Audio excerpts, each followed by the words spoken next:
Bienvenue sur Geek and Fit. L'objectif de cette chaîne autour du sport est simple, remettre l'individu, c'est-à-dire toi qui regardes la vidéo, au centre des priorités. Formulé autrement, mon objectif c'est que tu progresses. Pas de méthode miracle, magique, pas de bullshit, je te donne mes sources en description et je te dis quand j'en ai pas. Je vais peut-être utiliser des mots compliqués, je vais sans doute avoir l'air condescendant. Ne t'y trompe pas, c'est parce que je veux t'expliquer des choses sans pour autant te prendre pour un ou une idiote. Pour progresser, il y a deux solutions.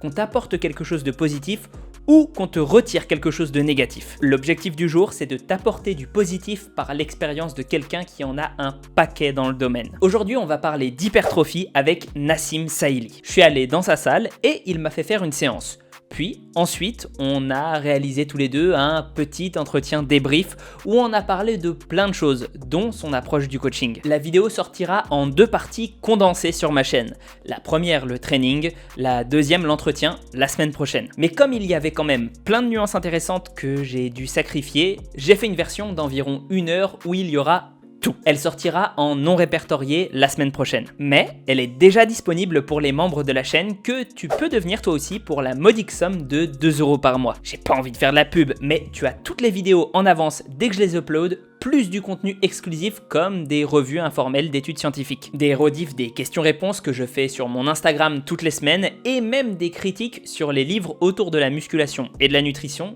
dès que je les ai finis. Ça peut toujours servir pour guider tes achats par exemple et que tu n'aies pas à attendre la liste que je fais tous les ans. C'est aussi grâce à votre soutien que je pourrais pérenniser ce nouveau format de vidéo pour en faire une série, ce qui nécessite déjà que je paye un cadreur professionnel de ma poche. Et dans l'idéal, j'aimerais un jour trouver un monteur pour rendre le tout encore plus agréable au visionnage et encore plus rapide à sortir. Sur ce, justement, bon visionnage.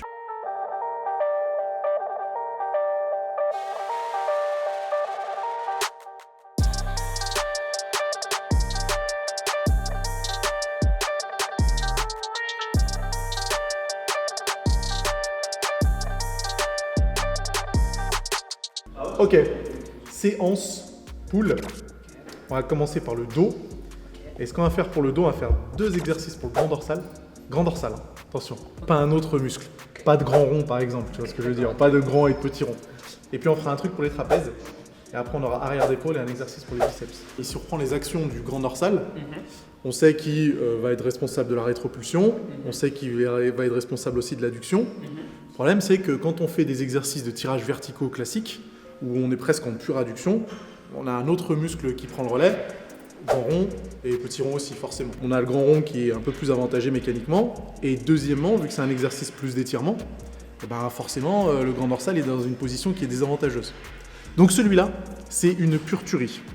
Et je vais t'expliquer exactement comment le faire, comme ça tu pourras le placer dans tes séances dos si jamais tu veux un grand dorsal. Tu vas prendre la poignée avec ton bras gauche en demi-supination, c'est-à-dire entre la prise neutre et la supination. Comme ça à peu près. Ouais, tu vas poser tes pieds ici. Non, quoique, pose tes pieds par terre, excuse-moi. Et tu vas même mettre tes 2 pieds du côté droit. Ok. Voilà, parfait. On va tourner encore un tout petit peu. Et là, ce que je veux dans cette position, tu vas avancer un tout petit peu tes fesses. Ok. Et là, tu visualises la trajectoire des fibres du grand dorsal. Donc, si tout va bien, normalement, elles sont même alignées avec le câble. Ouais. Hop, câble, bras, et on a les fibres du grand dorsal qui sont ici. Ok. Donc, on veut pas le grand rond qui est juste là, Ouais. qui sort déjà bien chez toi. On veut le grand dorsal qui a l'air plus discret, hein, monsieur. Effectivement. Comme tout le monde, comme chez tout le monde. Hein. Ok. On veut les fibres du grand dorsal qui sont juste ici. Ce que je veux que tu fasses pendant ton mouvement, en tout cas pour la première série, c'est pas que tu tires selon une trajectoire complètement linéaire. Je veux que tu aies une trajectoire circulaire au début et ensuite tu continues avec une trajectoire linéaire. Donc en vrai, je veux que tu engages avec la rétropulsion et ensuite tu fais une flexion. Ok. Ce que j'attends de toi, c'est ça. Hop, pied à gauche quand on travaille le côté droit, légèrement crunché, donc je veux pas de cambrure. Ok. On engage avec la rétropulsion et on enchaîne avec une flexion. Pas de coup de sortie. Ok. Visualise bien les fibres parce que si jamais ton coude il va là-bas et que tes fibres elles sont là, forcément il se passe pas grand-chose. Rétropulsion, coude vers le bas, flexion du coude après et on contracte le grand dorsal au max. Ouh là là. Ouh là là là là, ça va être... Je te garantis pas que j'y arriverai totalement, mais je vais faire mon max. Tu as intérêt à y arriver. Ok, d'accord, ok.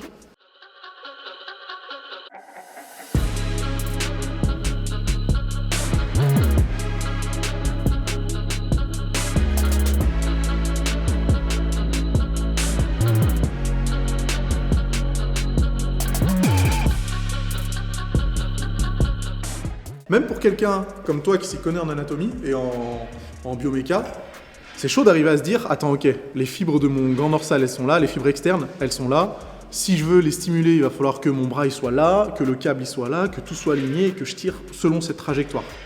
Et c'est compliqué, mais je pense qu'on peut vraiment avoir une approche chirurgicale, limite, avec l'expérience, et arriver à se dire, ok, mon grand rond, on le laisse tranquille, parce que de toute façon, étant donné la trajectoire et la direction des fibres, il ne pourra pas trop intervenir. Et puis après, on met tout sur le grand dorsal. C'est sympa, et puis ça donne un bon exercice, une bonne variante de cet exercice-là. Quand tu fais des séances d'eau, tu fais du tirage vertical? En fait, en ce moment, je fais surtout des tractions, parce que moi, j'ai pas accès à une salle. Ouais. Donc du coup, je fais des tractions, du rowing inversé, comment on appelle ça? Meadows row. Ouais, John exactement, Meadows. le Meadows row. Exactement, c'est ça. Ouais, et tu vois, tu soulèves un bon problème. Est-ce qu'il est possible de bien solliciter le grand dorsal sur des tractions? Oui. Alors, je pense que oui, mais c'est un gros bordel. Un Mister Olympia qui a un dos comme ça et toi qui a un dos comme ça, sur les tractions, vous n'allez pas avoir la même stimulation. Même si vous avez exactement le même mouvement. Plus tu as un muscle développé et plus tu vas pouvoir utiliser d'exercices différents. Et moins tu auras besoin de te concentrer d'ailleurs. C'est peut-être aussi ce qui explique pourquoi ceux qui sont balèzes font de la merde et continuent à prendre du muscle. Mais effectivement, au début, tu es obligé d'avoir des exercices très spécifiques, dans des positions très spécifiques, avec une trajectoire très spécifique pour commencer à prendre du muscle en fait. Tu dis qu'au début, ouais. Mais en fait, si jamais tu t'entraînes pendant un long moment et puis que tes points forts commencent à prendre le dessus, ouais, exactement. Et voilà. Donc, fais ta deuxième série. Allez. C'est que ça, c'est pas le grand dorsal. Tout le monde pense que, quand on a un dos large entre guillemets, c'est le grand dorsal. Sauf que non, ça c'est pas le grand dorsal. Le grand dorsal, il est plus bas. Il est juste ici. Et effectivement, il remonte jusqu'à l'humérus. Mais la grosse bosse que beaucoup de personnes ont, c'est le grand rond. Et du coup, c'est ça qu'il faudrait essayer d'oublier quand on fait les tirages verticaux et horizontaux, lorsqu'on veut travailler le grand dorsal. Je pense que là, en voyant la machine, déjà, tu sais un petit peu comment ça fonctionne. Donc tu vois, tu as 3 picots différents, là où tu peux mettre les disques. Le problème, entre guillemets, d'un tirage horizontal, c'est que quand on le fait à la poulie ou quand on fait un rowing buste penché à l'haltère, par exemple, c'est que l'exercice est très difficile en haut, lorsque le grand dorsal est complètement contracté. Et on sait que la courbe, si on prend en compte la courbe de force, on sait que c'est la position où il est le plus faible. Donc on a un exercice très dur dans une position où on est très faible. Et du coup, qu'est-ce qui se passe ? On compense avec d'autres groupes musculaires. Donc là, l'avantage, c'est qu'on va mettre un tout petit peu plus de résistance sur le début du mouvement, là où le grand dorsal est un peu plus avantagé. Et on va réduire un peu la résistance à la toute fin, là où le grand dorsal est le plus faible. Alors, ça sera un focus grand dorsal. Ouais. Donc, pas de coup de sortie en mode trapèze, parce qu'on va le faire après. Ah, ok, ouais. Focus grand dorsal. Focus grand dorsal, donc ouais. Full rétropulsion. Le grand dorsal, pour le coup, on a toujours l'impression que c'est un muscle en fait qui va travailler sur les tirages verticaux, et ce qu'on dit habituellement, et sur les tirages horizontaux, il y a plein de personnes qui disent mais en fait en tirage horizontal je vais faire travailler avec mes trapèzes, etc. Je crois qu'on parlait de largeur du dos et d'épaisseur du dos, c'est un truc incroyable. On adore. Et des fois, ça m'arrive assez régulièrement dans les programmes que je fais de mettre uniquement de prioriser en tout cas le tirage horizontal, parce qu'en fait tu peux faire bosser tous tes muscles du dos sur un tirage horizontal. Ce que je veux en fait, c'est que quand tu tires les poignets, je veux jamais qu'il y ait une flexion trop importante du coude. Si ton siège il est trop bas, tu vas être obligé d'avoir une flexion du coude qui est importante, et du coup ça peut faire intervenir avant-bras et bras. Par contre, si on fait l'inverse, hop, du coup la flexion du coude elle va jamais dépasser les 90 degrés, et là on sera pas mal. Tu vas être surpris parce que c'est vraiment, agressif. Tu vas tout sentir au début, donc ça va être compliqué à maîtriser, et il y aura plus grand chose à la fin. Mais bon, il va falloir te concentrer en conséquence. D'accord ? Et on a exactement les mêmes cues que sur le tirage vertical. Rétropulsion, flexion.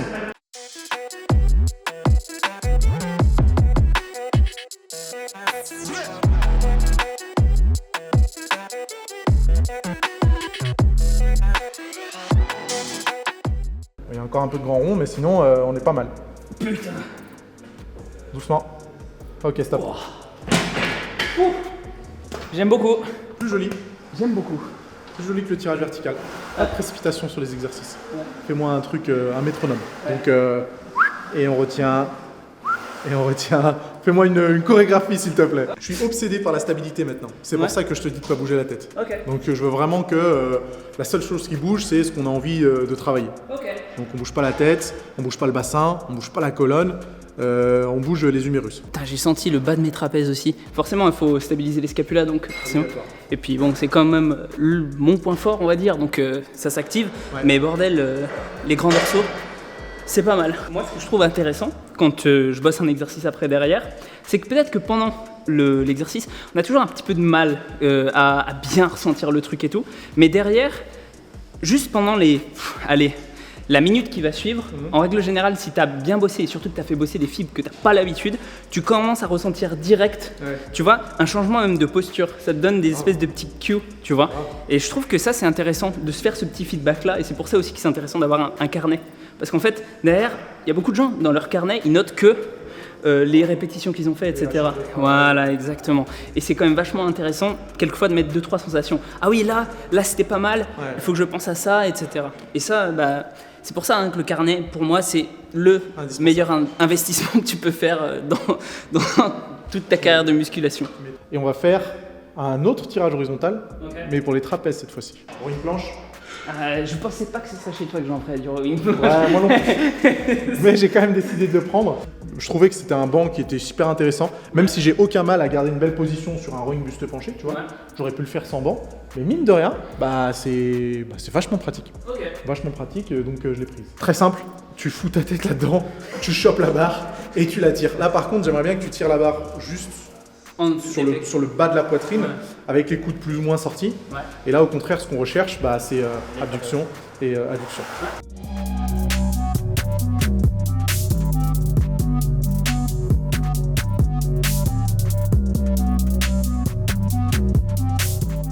Bien plus instinctif ça. Bien sûr. En fait, les trapèzes.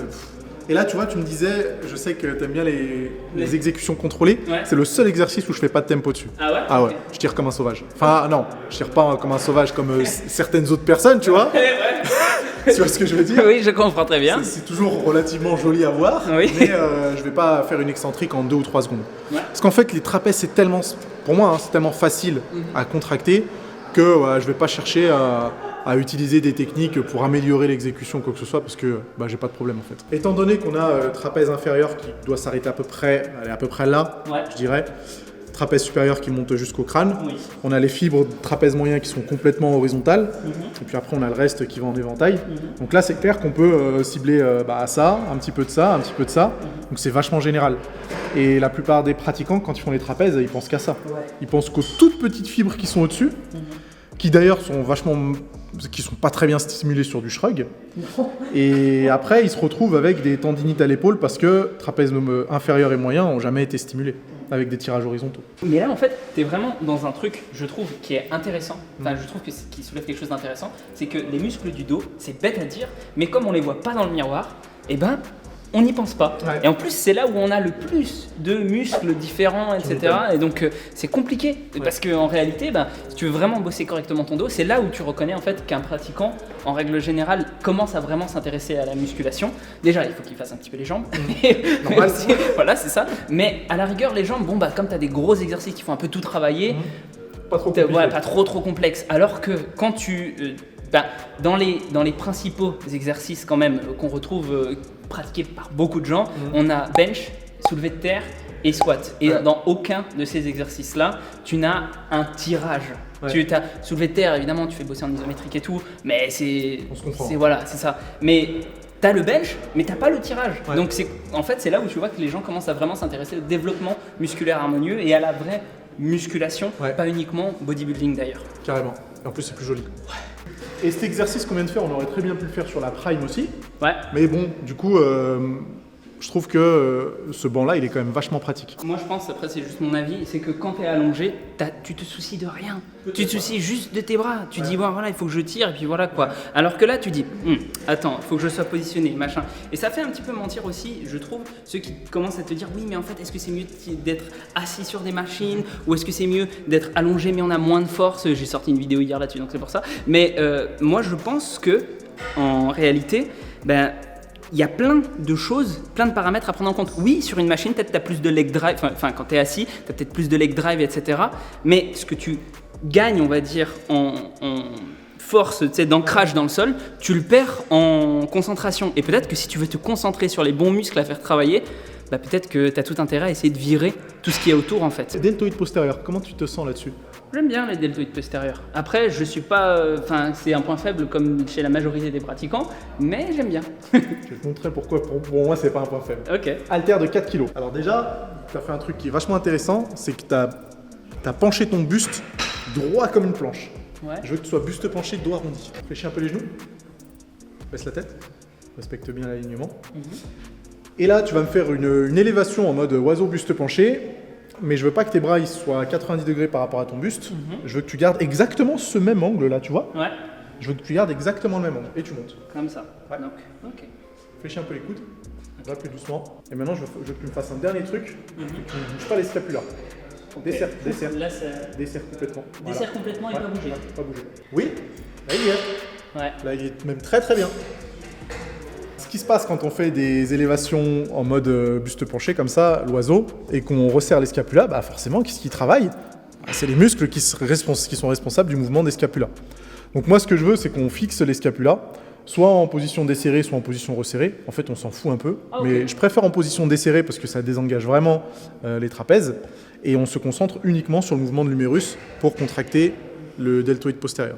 Parce que le deltoïde postérieur, il s'attache sur l'humérus, sur le côté du bras, juste ici, là, au niveau du V deltoïdien, et sur la scapula. Donc si jamais la scapula bouge en même temps que l'humérus, bah forcément, les deux points d'insertion, ils vont jamais pouvoir se rapprocher au maximum. Tu comprends l'idée? Au lieu d'avoir un rapprochement, tu as une espèce de translation qui fait que bah, les deux points d'insertion se baladent. Avec un peu de chance, ça provoque une stimulation, mais non, on veut pas de la chance, on veut provoquer la contraction, et pour ça, il faut pas bouger les scapulas. Donc tu vas me le refaire. Et c'est exactement pour ça que je t'ai dit d'arrondir le dos, c'est que je veux qu'en position de départ, tout est relâché. C'est un bon début. Alors déjà, tu sais où se trouve le deltoïde postérieur, donc tu arrives à le ressentir, à le contracter, et on voit qu'il ressort vachement là, donc c'est déjà hyper encourageant. Ça chauffe bien. Et c'est ça qui est intéressant en fait, moi je trouve, en tout cas là-dedans, c'est qu'en fait, on se retrouve avec un exercice, on pourrait se dire mais il n'y a pas beaucoup d'amplitude, mais en fait ça sert à rien du coup. Et en réalité, ce que beaucoup de gens oublient, c'est que l'important, c'est pas l'amplitude articulaire que tu vas développer, c'est l'amplitude active de ton muscle. Et en définitive, bah, si toute l'amplitude active d'un muscle, tu arrives à la développer avec 20 degrés, j'en sais rien, 15 degrés d'amplitude articulaire, à quoi ça sert d'en faire 30 à part à solliciter les autres muscles à côté. Carrément. On se retrouve dans le même problème que les élévations latérales. Carrément. Les gens vont là et disent ça fait bien bosser mes épaules.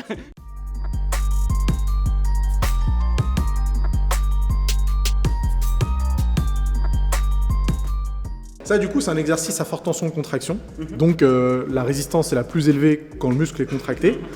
Et ces exercices sont quand même vachement faciles à sentir. Ouais. Donc, c'est bien pour quelqu'un qui aurait du mal à sentir le deltoïde postérieur, commencer par ça, avant de passer à la même variante à la poulie. On va faire un dernier exo pour les biceps. Filme le moment le plus important. Regarde, on range les poids. Surtout ici, tu les ranges pas ici. Eh oui! Est-ce que c'est le bon endroit? Oui. Non, mais c'est quand même le plus important, et je pense qu'il y en a certains qui comment dire, comme l'aurait dit Gundil, pensent que ça va les faire cataboliser de ranger les poids. C'est pour ça ils rangent pas. Ce qui est bien avec ça, c'est que du coup, sur le curl biceps, ce qui me stresse moi, c'est cette trajectoire-là, qui je trouve est quand même ultra bizarre. Ouais. Alors qu'avec cette barre-là, tu vas avoir une trajectoire qui ressemble plus à ça. Étant donné la trajectoire du mouvement, tu peux pas avoir des mains qui commencent à l'extérieur et qui finissent à l'intérieur sans bousiller ton coude. Okay. Pour ça que je déconseille l'utilisation de la barre easy. Ouais. Parce que c'est ce que la plupart des gens vont faire. Ils vont avoir cette trajectoire-là avec une barre libre. Oui. Faut jamais le faire. Alors que là, on a des poignets qui vont commencer effectivement à l'extérieur et qu'on va pouvoir rapprocher au fur et à mesure du mouvement. Et ce que je veux, c'est forcément qu'on avance un tout petit peu pour qu'il y ait un peu de tension au début et qu'il y en ait un tout petit peu moins à la fin.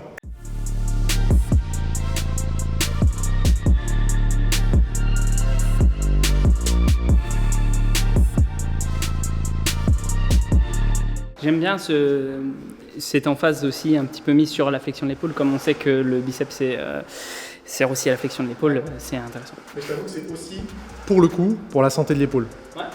Parce que je me suis fait une tendinite il y a 2 ans, un peu plus de 2 ans. Okay. Une tendinite à l'épaule droite. Okay. Je ne sais pas exactement à quoi c'est dû, Et personne ne sait, hein, parce que quand tu vas voir un ostéo, quand tu vas faire une radio, une échographie, etc., on ne sait jamais.